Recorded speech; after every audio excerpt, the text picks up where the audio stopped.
probably wondering what I'm doing this morning. Well, I'm not showing you guys how to put together a wagon, but I am going to show you guys how, if you go to any person's shop, there's probably something that they do that you would have never thought of.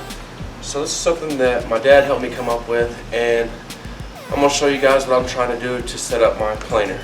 So hang out, check out me assembling this, and see how we set this up.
I don't know if my planer will stay here or not, but I have it on this cart, and now this makes it very easy to move. I can just pull it, and it can go with me wherever I need it to be able to do the work I'm doing.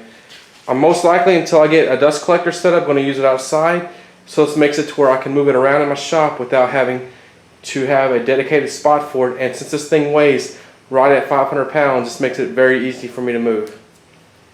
Thanks again for checking out another Rips, Tips, and Clips. Please hit that subscribe button if you haven't already, so you'll be able to see more videos I have coming out. Thanks again for watching, and as always, y'all will see me next time.